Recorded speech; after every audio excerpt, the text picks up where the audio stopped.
One of the most common traits I find in Reiki Level 1 students is the fact that they're very empathic. They really feel for other people and they take on other people's emotions.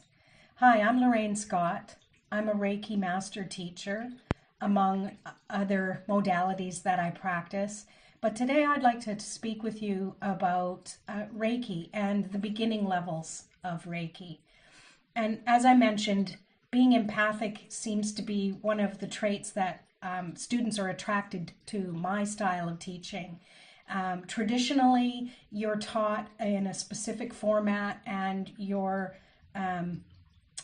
encouraged to do things the way you're taught. I personally like to teach in a way that honors you as an individual. And yes, I still teach the traditional Japanese methods of Reiki, but I also incorporate the Western methods because that's where we live. We're in the Western society. We often relate a lot to chakras and the energy healing, so I incorporate that into my teachings as well. But as I mentioned at the beginning of this recording, is people who are very empathic seem to come to me. I'm not talking about intuition. I'm talking about feeling emotional energy. And often people don't realize that's what's happening. They might think they're crazy, that they're feeling one thing and then two minutes later they're feeling something totally different, or they're happy and then all of a sudden they're sad or angry. Well, what they're detecting is probably other people's energy, and they're just really sensitive to it. That's what being empathic is all about, is being sensitive to other people's energy. Now, the great thing with Reiki is you learn how to do self-healing, which enables you to really tune in to your specific vibration and your specific energy centers, all of the chakras that we have.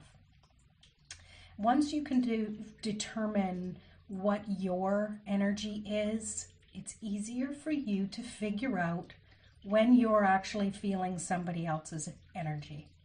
And another thing is to learn how to deal with that energy, because just because you know where it comes from doesn't mean that it still doesn't affect you.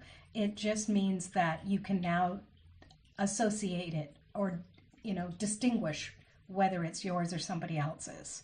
So the first thing that you want to do after knowing it's not your stuff is to be able to just release it and let it go. It's a human response to want to jump in and help somebody when they're feeling sad. We have to honor that person and know that they may not want your help. People have their own path and they must walk down it, and you have to honor that. People learn and grow from the somewhat negative experiences that they have. That's how we got where we are today. If everything was just a bed of roses, we probably wouldn't have the characteristics and the caring that we do now. So it's important to know that it's okay for someone else to feel sad or feel angry or feel whatever negative emotion. It's part of their path. And it's not to say they're always going to feel that way or you're always hands off, but it's just a good place to start, is to just let it be. The next thing that you can do is you can offer your assistance. If you're not a Reiki practitioner, maybe you would like to take the course, so you at least have an ability to offer a Reiki healing for somebody that needs it. Reiki is a great form of healing. It's very nurturing, it's very relaxing and meditative, not just for the receiver, but for the practitioner as well. Another thing you can do as an empathic person is to learn to meditate every single day. It's not a chore. It's something that when you do it daily, you just get into this rhythm of knowing that when you're in that mindful state, you can release things that don't belong, and it brings you back into a peaceful centering, if you will. And it doesn't have to be 30 minutes or even 15 minutes. It could be as little as 3 minutes for you to do it.